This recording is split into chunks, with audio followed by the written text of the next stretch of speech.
Pas, Ruang Cakap-Cakap kembali lagi di edisi yang berbeda setelah lama kita gak berjumpa. Kali ini Sobat Ruang Cakap-Cakap kembali dengan suasana yang lebih ceria. Kita tayang langsung dari objek wisata yang merupakan kebanggaan masyarakat Simalungun. Nah, kali ini saya berada di Desa Wisata Karanganyar, salah satu objek wisata yang sudah terkenal dan viral sejak lama dan ramai dikunjungi wisatawan. Namun, sayangnya nih, banyak isu-isu yang kurang sedap berseliweran seiring ramainya kunjungan wisata ke tempat ini. Mulai dari mahalnya harga tiket masuk, ada pungli, kemudian ada isu-isu negatif di dalamnya yang merupakan dampak dari ramainya kunjungan wisatawan. Nah, kita akan bahas nih bersama para stakeholder di Kabupaten Simalungun dan tentunya pelaku juga di kawasan Desa Wisata Karanganyar tentang apakah Karanganyar masih sama seperti dulu. Nah, bersama-sama sudah hadir Bapak Muhammad Fikri Damanik, Kadis Uparekar Simalungun, dan juga Bapak Syafi'i Ma'ruf, Pangulu Nagori Karanganyar. Selamat siang Bapak. Selamat siang. Ya, gimana ya, boleh ya? Ya boleh Pak, sambil minum. Ini kita ada penyegar di siang hari yang panas ini Pak. Panas.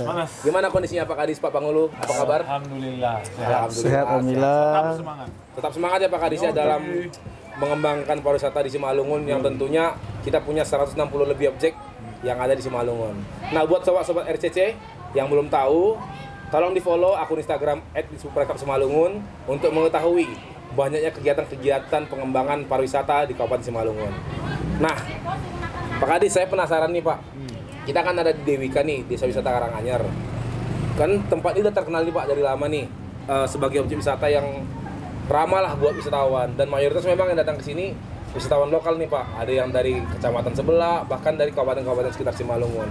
Sebenarnya Pak, Karanganyar nih milik siapa sih Pak? Apakah dia milik swasta, milik perseorangan, atau dikelola oleh pemerintah nih Pak Kadis, Karanganyar nih? Iya. Ini kalau kita berbicara tentang Karanganyar ini kan panjang ya. Dari mulai hulu di Umbulnya, Ya. kemudian terus jalan sampai ke bawah. Ini kolam renang yang kita hari ini, kolam ikan lah ya Pak. Kolam renang ya. Kolam renang yang juga peruntukannya untuk ikan ya. Kemudian sampai dengan perbatasan menuju ke Bandar Malela. Nah, ini kalau kita dari atas itu memang masih HGU PTPN 4 ya, Pak Pangulu ya. HGU-nya PTPN 4.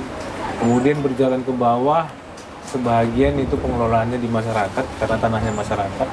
Kemudian yang di bawah ini, di kolam ini adalah tanahnya Pemkab Simalungun yang saat ini dikelola sama Bumnak kita ya, di Dewika Desa Wisata Karanganyar.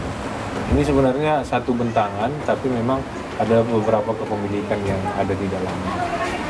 Itu dia. Kalau untuk berbicara tentang kepemilikan, nah, ya, jadi ada PTPN 4, ada punya masyarakat, dan ada punyanya Pemkab Simalungun. Jadi di Karanganyar ini sendiri terbagi dari 3 bagian ya Pak ya? Iya, kalau ada bisa yang bagi gitu. Kalau bisa kita buat pembagiannya, Pembagiannya, iya, 3. ada yang dimiliki oleh PTPN 4 sebagai HGU, ada juga yang dimiliki masyarakat, dan ada yang kita tempat saat ini dikelola aset Pemkab yang dikelola oleh Bumnak, Badan Usaha Milik Nagori. Nah, jadi karena kan banyak nih Pak berita-berita kayak misalnya nih ada di TikTok atau di Instagram, tikar mahal di Karanganyar, kemudian harga makanan nggak sesuai. Jadi kita kan sulit nih Pak, ini di bagian mana nih? Apakah yang viral nih tempat pemerintah kah, atau masyarakat kah, atau milik PTPN? Makanya kadang kan masyarakat juga harus tahu, jangan dipikirnya semua Karanganyar punya pemerintah nih Pak. Makanya kita harus menjelaskan nih buat teman-teman. Jadi kalau Karanganyar itu ada 3 bagian yang dimiliki oleh 3 pihak. Ada milik pemerintah, ada milik masyarakat, dan ada milik PTPN. Jadi jangan langsung melempar isu bahwasannya itu milik pemerintah. Nah, untuk Karanganyar sendiri nih Pak, yang saat ini kita berada ini yang dimiliki oleh aset Pemkab dan dikelola Bumnak, bagaimana nih Pak status pengelolaannya? Apakah sudah ada semacam pengelola yang profesional dalam tempat ini Pak? Kalau nanti mungkin Pak Pangulu bisa menegaskan, karena secara spesifik praktisinya kan pemerintah Nagori. Kalau di wilayah atas itu kan PTPN 40. Tapi sebahagian, hampir keseluruhan masyarakat ikut ambil berperan untuk melakukan industri pariwisata di sana, layanan kepariwisataan. Kemudian di tengah juga begitu, karena itu dikuasai masyarakat. Kemudian mereka membuat industri sendiri. Nah, kita di bawah BWK ini dulunya kan memang hanya sebatas kolam ini. Sebuah kolam. Ya, kemudian jalan penghubung menuju ke Nagori Bandar Malela.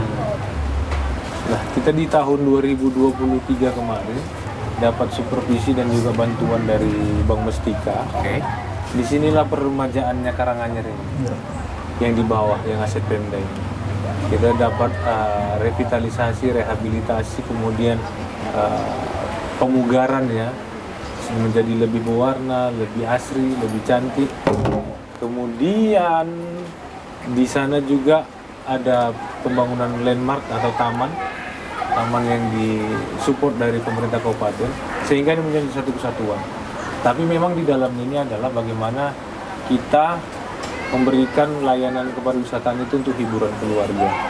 Nah, mungkin kalau yang tadi Gom bilang tentang harga tikar dan segala macam, itu mungkin layanan yang ada di kawasan PTPN 4 dan juga masyarakat, karena di sana yang ada layanan penyewaan tikar gitu. Walaupun masyarakat, tetapi kan memang jadi tetap bagian dari pengawasannya Dinas Kebudayaan Pariwisata dan Ekonomi Kreatif. Itu yang dari saya. Kalau Pak Pengulu secara spesifik nanti akan menjelaskan skema apa yang kemarin dibangun, kerjasamanya ya kan Pak Pengulu. Ini sudah dikerjasamakan. Bank Mestika mensupervisi ini selama 3 tahun. Dan harapannya perbaikan infrastruktur, sumber daya manusia, dan industrinya dimaksimalkan selama 3 tahun. Itu dia. Berarti Bank Mestika semacam apa ya Pak? Dia full support selama 3 tahun ke depan untuk kawasan wisata Karanganyar ini. Karena kita kan Pak harus beradaptasi nih, pariwisata kan selalu berkembang nih Pak. Jangan sampai para pengelola-pengelolanya ini masih di tahap fase sebelumnya, sementara pariwisata kan selalu berkembang. Makanya itu kita harapkan nih Pak, dengan adanya supervisi Bank Mestika ini bisa juga menciptakan stigma baru di masyarakat tentang pariwisata yang berkembang itu seperti apa, sehingga wisatawan yang datang lebih nyaman, tidak merasa tempat itu kok masih gini-gini aja ya Pak, nggak ada berubahnya gitu, sementara zaman berubah. Nah Pak Pangulu nih, sedikit nih Pak Pangulu saya mau nanya nih tentang, tadi kan Pak Kadis sudah banyak menjelaskan tentang pemetaan kawasan Karanganyar, kemudian pengelolaannya, dan juga intervensi yang dilakukan oleh pemerintah di Karanganyar ini melalui program-program dan adanya kerjasama dengan Bank Mestika. Nah, Pak Pangulu saya mau nanya nih pertanyaan. Sebenarnya agak pertanyaan yang ringan sini Pak. Apakah Karanganyar yang sekarang ini Pak Pangulu masih sama dengan Karanganyar yang dulu yang banyak isu-isu saya bilang tadi Pak? Iya, terima kasih kepada pembawa acara. Karanganyar hari ini adalah bukti keseriusan pemerintah Nagori bersama masyarakat yang sadar akan wisata. Ini juga pemuda-pemuda yang punya peran lah ya di tengah masyarakat yang mungkin dulunya mereka merasa malu ketika ditanya abang orang mana gitu kan, warga mana gitu, bahkan kita malu mengakui bahwa kita itu orang Karanganyar. Sampai segitunya Pak ya? Kita malu, karena apa? Dulu ya berkembangnya zaman, waktu kita kecil-kecil dulu, ini dulu alami, wisata alami saja. Belum ada tembok-tembok ini semua ada, Pak? jadi alami saja. Dulu banyak orang, dulu wisata di Kabupaten Bandung itu 2, yang paling terkenal itu kok nggak Parapat tuh Karanganyar. Oh, jadi yang ke bagian sana Parapat, kalau mau ke sini Karanganyar gitu. Jadi yang mereka tahu itu ya Karanganyar ini salah satu destinasi wisata favorit di Kabupaten Bandung. Berkembangnya waktu, namanya masyarakat juga kan, dan pengunjung itu ketika berkunjung di salah satu wisata itu kadang-kadang ada efek negatifnya ya. Mereka mungkin ada yang pacara atau buat minuman keras dan sebagainya. Dan ini dulu tidak ditata. Tidak ada penata yang serius untuk mengurusi masalah ini. Akhirnya berkembang ya tempat-tempat semacam mesum ya, ataupun kalau kami bilang itu kandang-kandang bebek dan sebagainya, itu menjamur di sini. Jadi pada waktu itu wisata Karanganyar ini meredup. Karena apa? Stigmanya jelek. Karena apa? Dulu yang namanya pemandian keluarga itu nggak nyaman ketika ke Karanganyar. Karena ada hal-hal tempat negatif yang itu ya Pak? Negatif di situ gitu. Nah, ketika tahun 2019 saya menjadi Pangulu, salah satu program saya, salah satu niat saya menjadi Pangulu adalah untuk merubah bagaimana wajah Karanganyar itu untuk lebih baik lagi ke depannya. Nah, program saya waktu itu bagaimana salah satunya ya, kemaksiatan itu hilang dari Karanganyar. Itu program saya pertama. Jadi bagaimana saya mengedukasi, mengajak, merangkul masyarakat, tokoh agama untuk ayo nimbrung langsung, kita bergerak kan gitu, bersama pemuda-pemuda untuk bagaimana mengedukasi, mengingatkan ya kemudian mengajak pelaku-pelaku wisata itu untuk tidak terlibat dalam hal-hal yang sifatnya merusak di wisata tersebut gitu kan. Ya. Nah, jadi kemudian dari gerakan kita dan pemuda-pemuda itu ternyata bagus responnya. Pedagangnya oke, akhirnya masyarakat juga mendukung dan pengunjung itu mulai senang dengan apa yang telah kita buat di desa wisata. Adanya perubahan-perubahan Iya. itu Pak ya. Kemudian kami membuat semacam organisasi-organisasi yang ada pengelola wisata di sini. Dulu kami itu berani-berani saja saya buat namanya pengurus desa wisata. Pada waktu itu saya belum punya. Masih baru jadi Panghulu 2 minggu. Paling nggak ada langkah ya. 2 minggu saya buat langsung. Kita buat gebrakan, ayo kita buat pengurus desa wisata. Yang penting anak-anak Ada mudanya langkah, kumpul. iya. Orang yang mau membangun wisata ini mau kumpul bareng, kita mau kerja bakti bareng. Waktu itu ini lautan sampah, Pak. Oh, yang kolam belakang kita ini Pak. Ini belum jadi kolam. Jorok. Kolamnya bukan seperti ini, jorok sekali. Bahkan lautan sampah banyak hantunya lah seperti itu. Dalam tanda kutip ya. Iya. Jadi kita bersama masyarakat itu gotong royong. Tapi namanya gotong royong, semangat itu kalau nggak ada uangnya kadang-kadang Pak Fikri Iya. melebur untuk beli goreng, Turun beli ya, rokok saja kadang-kadang kita Ngopi pakai uang- nggak ngopinya. nggak pakai uang pribadi, Pak. Pakai uang pribadi saya kan. Iya. Yang penting masyarakat mau. Tapi lama-lama kita nggak sanggup Pak Fikri. Nggak sanggup kita karena Sekali, dua kali bisa, Pak Pengurus, luasnya ya? daerah. Luas. Sementara kita potensi, akhirnya tercetuslah ide dari orang-orang tua kita. Ya, waktu itu pun juga Pemkab merespon kita kan, memberikan hak pengelolaannya kepada desa, dan desa memberikannya kepada hak pengelolaan itu kepada Bumdes Anyar Lestari, atau Bumnak Anyar Lestari kalau disebut. Bumnak Anyar Iya. Lestari. Bumnak Anyar Lestari. Badan Suami Naguri. Berkembangnya itu adanya Bumnak Anyar Lestari, ada juga itu unitnya ada Pok Darwis, kelompok wisata dari desa wisata juga bergabung. Nah, disitulah kami musyawarah di desa untuk bagaimana kita punya PADes. Oh, pendapatan asli PADes desa. tadilah ini yang bisa nantinya keuangannya itu bisa untuk menopang ataupun katakan Operasional sebagai lah operasional sebenarnya, lah untuk membersihkan kawasan wisata. Karena kan kalau dari kantong sendiri nggak kuat juga nih Pak Pengulu ya. Nggak kuat. Karena dulu juga pernah di tahun 2000-an sampai 2016 itu ada itu namanya apa itu Pak, semacam kontribusi dari Pemkab ya. Ya. Jadi itu tapi diputus oleh Pak JR waktu itu Bupati. Bupati sebelumnya. Iya, waktu sebelumnya itu tahun 2016. Jadi tahun 2016 sampai 2019 itu kosong. Tidak ada yang mengelola itulah. Ketika tidak ada yang mengelola itu suramlah Karanganyar. Oke. Tapi dari mulai 2019 saya Panghulu sampai hari ini dari 5 tahun alhamdulillah sudah berkembang seperti ini. Nah, dalam waktu perjalanan kita memperbaiki Karanganyar itu ternyata di samping niat yang baik pasti ada Jalan. orang yang akan membantu kita. Begitu. Akhirnya ada Bank Mustika, CSR dari Iya. PTPN 3, PTPN 4, BI. kemudian BI dari Pemprov Sumatera Sumatera Utara Utara. juga memberikan hibah kepada kami. Akhirnya hari ini wajah Karanganyar sudah berubah Ceria sekali hari luar ini Pak biasa ya. dan ceria Cerah luar biasa sekali. seperti yang dikatakan oleh Pak Mas tadi seperti itu. Iya, cerah. Itu asal kelumit tentang apalah Itulah cerita perjalanan kami. singkatnya. Latar belakangnya Iya. DWK ini Pak. Jadi ya. sekarang hari ini Karanganyar itu nyaman untuk keluarga. Berarti kita bisa bilang nih Pak, kalau misalnya Karanganyar yang dulu bukanlah yang sekarang. Iya, benar sekali.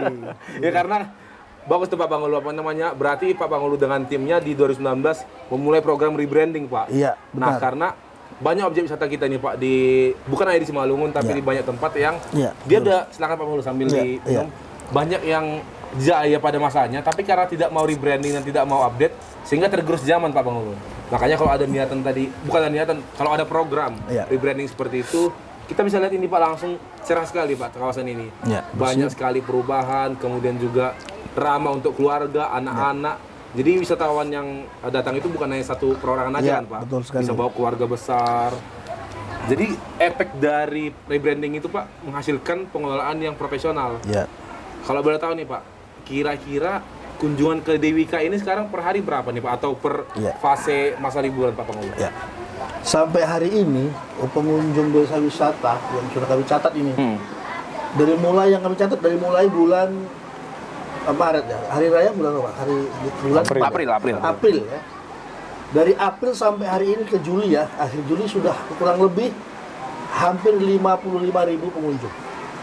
50.000 pengunjung. 55.000 pengunjung sampai hari ini. Dari mulai April selepas hari raya kedua itu kita buat atribusi kebersihan sampai hari ini kita sudah punya data 55.000 pengunjung. Retribusinya berapa tuh Pak? Sistemnya bagaimana dia Ya. sistem retribusi? Jadi retribusi ini adalah hasil dari musyawarah desa Oke. bersama seluruh masyarakat desa, yaitu tentang iuran kebersihan. Jadi itu sudah jadi peraturan desa tentang bagi siapapun orang yang masuk ke kawasan wisata Karanganyar dan dia merupakan pengunjung wisata Karanganyar, maka dia wajib untuk membayar retribusi namanya uang kebersihan. Sebesar? Bukan retribusi masuk ya, tapi Ya. uang kebersihan. Apa manfaatnya? Supaya ada orang-orang yang profesional yang mengelola kawasan wisata, semoga jadi bersih dia. Iya. Kalau nggak ada yang mengelola bagaimana? Betul, Kalau nggak ada betul. petugas kebersihan bagaimana? Jadi berdasarkan itu kami buat peraturan desa bersama masyarakat dan alhamdulillah hari ini sudah berjalan. Tiket masuknya itu retribusi sampahnya itu Rp3.000, yang Rp2.000 kepada pengelola Bumnak ya, dan pemungut ya. Kemudian yang 1.000 masuk langsung ke rekening desa sebagai PADIS desa kami. Iya, maksudnya bagus tuh Pak. Jadi kita sampaikan ke masyarakat aja nih Iya, Pak biar clear iya. kan. Jadi ketika teman-teman misalnya di gerbang masuk nanti Iya. dikutip oleh petugas 3.000 itu bukan pungli ya teman-teman. Bukan pungli. Tapi udah ada peraturan desanya, Peraturan desa. udah ada dasar hukumnya dan juga Itu adalah uang kebersihan. peruntukannya juga Pak jelas dia misalnya Iya. untuk tim profesional yang akan mengelola kawasan ini. Iya, benar Jadi sekali. jangan nanti masuk nih Pak, netizen kan mau itu Nggak pungli. direkam pungli, merusak citra juga. Jadi buat teman-teman nih yang datang ke Karanganyar, jangan langsung aneh langsung viral, aneh langsung iya. viral. Dan apa Pak acara, dan salah satu retribusi apa masuk yang paling murah di kawasan Sumatera Utara ini adalah destinasi di Karanganyar. ini. Iya. Hanya Rp3.000. Karena masih- Mungkin kalau destinasi lain tuh ada yang 10.000, ada yang 5.000, ada yang bahkan 20.000 kan. Tapi di sini hanya 3.000, itu pun hanya Uang kebersihan. uang kebersihan. Jadi niatnya uang kebersihan seperti itu. Ya jadi resmi dia Pak. Jadi pun teman-teman tahu dia kan.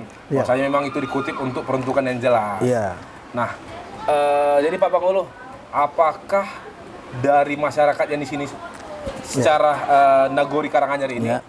sudah mulai belum nggak sih Pak dengan wisata ini? Atau masih menganggap wisata ini sebagai sampingan nih Pak, Iya. kawasan ini? Ya sebenarnya masyarakat ini ya kita terus merangkul ya, terus mengedukasi, terus mengajak untuk bagaimana semua masyarakat terlibat langsung ya. Walaupun mungkin perannya itu masing-masing Pak Fikri ya. Ada yang memang dia pedagang, ada yang memang dia tokoh masyarakat, ada yang pemuda-pemuda desa. Ya semuanya bisa kita rangkul. Gitu. Tapi saya yakin berkembangnya terus zaman, Iya. berkembangnya terus teknologi ataupun digitalisasi ya. Iya. Dan kemudian misi yang saya jalankan, alhamdulillah respon masyarakat sekarang luar biasa untuk mendukung DWK ini. Untuk kemajuan DWK ini luar biasa respon. Terbukti tadi kita ikuti acara Ya itu tadi dari Dinas makanya. Pariwisata, justru masyarakat kurang ini Pak Fikri. Kok hanya 300 peserta Pak, kami yang lain kemana? Oh, saking antusiasnya Pak Saya ya. antusiasnya Pak, saya sendiri di kampung saya, ketika saya bagikan 30 kostum, mereka minta lebih Pak, ya kok 30 kostum, bahkan ada yang marah. Karena nggak kebagian. Nggak kebagian, Karena nggak kebagian. iya nyalung lurahin yang kini kok kami nggak dapat, itu Pak Fikri. Iya Mas. Tapi biasa itu ya, Ya, di tengah masyarakat biasa, seperti itu biasa. Karena ada yang apa ya Pak? Dia kalau nggak ikut Antusias. rasanya kayak Iya. saya nggak dianggap lagi di desa ini. Seperti itu. Berkantusias kok dengan perkembangan desa wisata kita. Makanya saya tanyakan itu Pak Pangulu tentang masyarakat di sini karena tadi kan Pak Kadis kita di sini sama-sama nih teman-teman. Selain kita berkunjung kawasan ini tapi ada acara tadi yang kita ikuti. Pak Kadis mungkin bisa di-spill nih buat teman-teman. Kegiatan kita tadi di sini rame-rame, kegiatan apa tuh Pak? Tadi memang ini kan bagian dari dari diskusi dan juga arahan dari Pak Bupati ya. Apa yang menjadi komitmen ya, dari kawan-kawan Pangulu dan perangkat, kemudian komitmen dari kawan-kawan perbankan yang sudah support gitu kan. Maka itu jangan dibiarkan. Pak Bupati mengarahkan kita gimana supporting kawan-kawan itu jangan bertepuk sebelah tangan, tetapi memang didorong agar menjadi sebuah pekerjaan dan program yang sistematis dan memang ada jelas outputnya. Gitu. Nah, makanya kita hari ini menyusun kegiatan ya dari beberapa bulan yang lalu. Ini ada kampanye sadar wisata. Kampanye sadar wisata itu intinya adalah bagaimana melakukan edukasi kepada masyarakat, ya. Kemudian dibarengi dengan edukasi tentang beberapa program dari kawan-kawan kita mitra yang sudah mendukung desa wisata Karanganyar ini, DWK ini supaya berkembang. Makanya hari ini tadi kita ambil sampelnya itu dari Sabta Pesona di mana kita melakukan gerak jalan bersama sembari ngutip sampah. Itu tadi hasil kutipan kita itu kalau hampir setengah ton ada ya, Pak ada, Pengulu ya. 500 kilo. 500 padahal hanya rutenya itu nggak nyampe 3 kilo ya. Satu kilo setengah. 1,5 kilo. Nggak sampai Ya, tapi bisa menghasilkan kurang lebih setengah ton sampah. Ini bisa menjadi menjadi catatan yang baik, tapi juga menjadi catatan yang mengerikan sebenarnya. Catatan baiknya adalah berarti kita mampu bekerja sama untuk menjaga kebersihan. Tapi catatan buruknya adalah Kok bisa ternyata sebanyak itu, sampah Pak, ya? kita banyak gitu. Kok bisa banyak gitu sampah sampah? kita banyak gitu. Nah, itu yang pertama tadi. Yang kedua, kita melakukan penanaman pohon. Kita tahu kawasan Karanganyar ini adalah pemandian yang air umbulnya itu jelas dari umbul yang besar di atas. Maka harus dijaga ekosistemnya, dijaga keberlangsungannya. Dengan cara apa? Kita tanam pohon-pohon keras. Kita kerjasama tadi dengan Dinas Pertanian, kita disupport 50 batang pohon besar, pohon keras ya, pokat dan juga durian. Iya. Paling enggak itu bisa mendukung Penghijauan di kawasan ini, Pak. penghijauan, kemudian membuat rindang, buahnya menghasilkan, dan terakhir bisa jaga ekosistem air. Ekosistem air, ya. Yang ketiga kita memberikan menabur Bibit ya? benih Bibit, ikan iya, bibit di ikan. kolam. Ya, ini menjadi trigger bagi kita karena ke depan memang kan yang dijual ini kan di kawasan Dewika ini kan kolamnya. Iya. Kolam yang besar ini yang di belakang kita ini nanti sesuai arahan Pak Bupati tadi, kita tahun depan akan support sepeda air Iya. untuk ada tambahan hiburan di sini. Iya.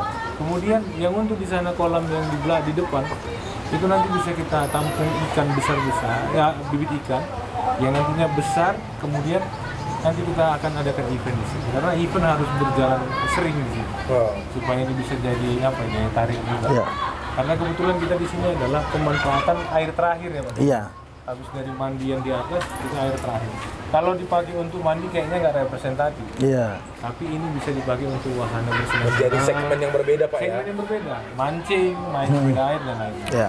Dan terakhir kita tadi ada edukasi Sabto Pesona, edukasi perbankan dari Bank Mustika, edukasi kris dari Bank Indonesia, kemudian edukasi juga dari sisi keamanan dari kawan-kawan Babinsa dan juga Babinsa Nasional.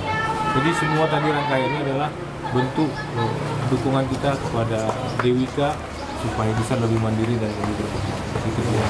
Luar biasa sih Pak Kadis dari kegiatan kampanye sadar wisata yang tadi yang kita ikuti. Lumayan lagi supaya ramai sekali tadi. Bahkan tadi Pak Pengulu bilang ada yang nggak ikut malah jadi ngamuk-ngamuk, dia mencak-mencak karena nggak diajak dia. Jadi harapan kita sih Pak dengan adanya kegiatan kampanye sadar wisata ini juga memicu semangat juga nih Pak. Jadi jangan ada masyarakat yang semangatnya tinggi, tapi ada juga sebagian yang biasa-biasa aja, nggak, malah dia cuek aja gitu Pak. Itu yang kita harapin, pokoknya semuanya sama semangatnya gitu. Iya.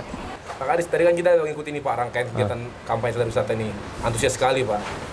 Nah kedepannya apakah ada lagi Pak, atau hanya di titik Karanganyar aja kita kampanye sadar wisata Pak? Iya, di tahun ini kan kita tahu jumlah objek wisata kita ini kan 161 ya, berdasarkan Riparkap kita. Ya. Tentunya kalau berkembang itu objeknya ada, manusianya ada, dan manusianya sadar dan ikut ambil bagian.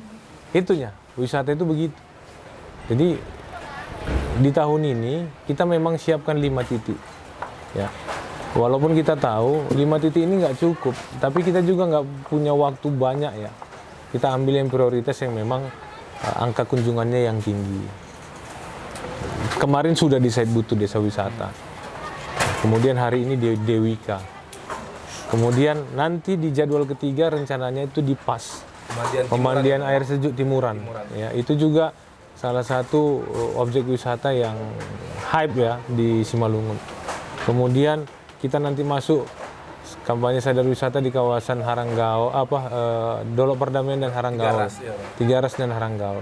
Dan terakhir kita nanti di Perapat. Ya. Jadi memang kita laksanakan ini minimal arah berpikir dan juga konsistensi serta keterlibatan masyarakat itu harus kita ajak. Ya, nggak bisa pemerintah jalan sendiri, swasta juga nggak bisa jalan sendiri. Pariwisata itu harus mengakar dari bawah. dari pola hidup, kemudian kebiasaan yang menjadi berujung kepada kebudayaan. Karena kebudayaan itu muncul dari pola kebiasaan hidup. Dari orang-orang tua kita dulu mengajarkan begini. Jadi ini menjadi kebudayaan. Kebudayaan kita kebudayaan pariwisata. Inilah yang harus kita rawat, kita bina, kita gosok terus supaya tetap tajam, supaya pariwisata kita bisa tetap terjaga dan berkembang. Jadi kampanye sadar wisata tidak akan berhenti di hari ini, akan tetap berjalan. Kemudian di tahun depan kita kampanye sadar wisatanya di beberapa objek yang baru, tetapi yang sudah dikampanyekan sebelumnya itu kita kasih jatah event. Ya, jadi tidak Next level ya, iya, tidak kita tinggalkan. Level pertama kampanye sadar wisata, level keduanya adalah Kasih event. dikasih edukasi event gitu loh. Jadi how to make a great event, itu kita ajari. Ya, nanti di sini tadi kita bincang-bincang sama kawan-kawan, kayaknya untuk event lomba tangkap ikan, ya kita belajar dari beberapa daerah di luar negeri dan juga di Indonesia, kayak di Sumatera Barat, ini kayaknya cocok ya kawasan kita. Dan kebetulan Karanganyar ini letaknya strategis, berada di tengah-tengah kecamatan di Simalungun dan juga di luar kota ya. Siantar dekat, Tebing dekat, Tidak terlalu jauh. nggak terlalu jauh dari mana-mana. Jadi bisa berkumpul di sini, menikmati suasana setelah nanti nangkap ikan berlumpur, nanti mandinya memang di pemandian yang udah disediakan. Jadi levelnya gitu. Di awal kampanye sadar wisata, kemudian di tahap berikutnya how to make a great event, kemudian nanti di terakhirnya baru pengukuran tingkat kepuasan masyarakat terhadap layanan pariwisata di tempat kita. Jadi 3 tahap ini yang harus kita jalankan di masing-masing objek supaya objek wisatanya bisa mandiri dan bisa berkembang secara mandiri. Itu dia. Luar biasa sih Pak, harapannya juga, harapan kita sama. Peningkatan kawasan Dewika ini menjadi kawasan yang pariwisata yang profesional dan Iya ramai dong. dikunjungi. Karena Iya. dengan adanya kegiatan ini, outputnya kan kita harapkan Pak Pangulu dan Pak Kadis, masyarakatnya menjadi masyarakat pariwisata yang Iya. berkelas. Ya, berkelas harus. Karena Berkelas. udah yang catatan-catatan dulu itu kan itu bahagian dari Sejarah ya. sejarah ya, pengalaman.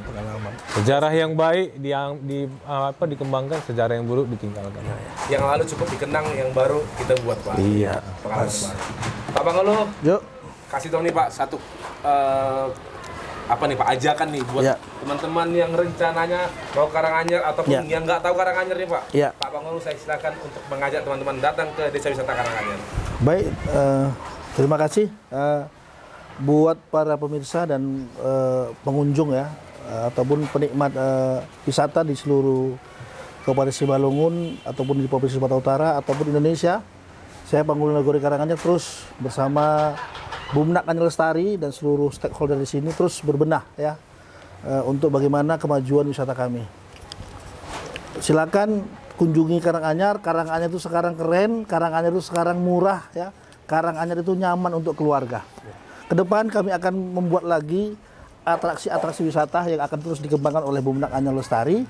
Mungkin ke depan itu kawasan ini akan ditata untuk bagaimana ada camping ground, ada semacam tempat tangkap ikan yang dikatakan Pak Kadis tadi, tempat memancing. Minimal ada semacam wisata keluarga di sini. Ayahnya bisa mancing, anak dan istrinya bisa menikmati atraksi wisata yang lainnya. Seperti jadi komplit dia di situ. Ataupun bagi perusahaan-perusahaan yang ada di kawasan Wisata Simalungun dan sekitarnya bisa ini tempat Outbound. iya, destinasi wisata untuk outbound, camping, gathering di sini. Tempatnya sudah tersedia, sangat nyaman sekali, sangat sejuk sekali. Visit Karanganyar, Karanganyar sekarang keren. Wih, Karanganyar sekarang keren. Iya. Tepuk tangan dulu buat Karanganyar nih, Iya. Pak. Luar biasa. Iya. Nanti kalian teman-teman cek di Instagramnya Disbuk Parekraf Simalungun, di Instagram, di YouTube, dan juga banyak tinggal cari aja keywordnya di Google Karanganyar, pasti ketemu tuh tentang luar biasanya tempat ini. Jadi terima kasih Pak Kadis, terima kasih Pak Pangulu telah singgah di ruang cakap-cakap yang kali ini kita langsung, biasanya ruang cakap-cakap di dalam ruangan, tapi kali ini kita langsung Pak di outdoornya. Outdoor ya. Dan nantikan episode-episode berikutnya hanya di akun channel YouTube Disbuk Parekraf Simalungun dan di Simalungun aja. Sampai ketemu di Simalungun. Horas.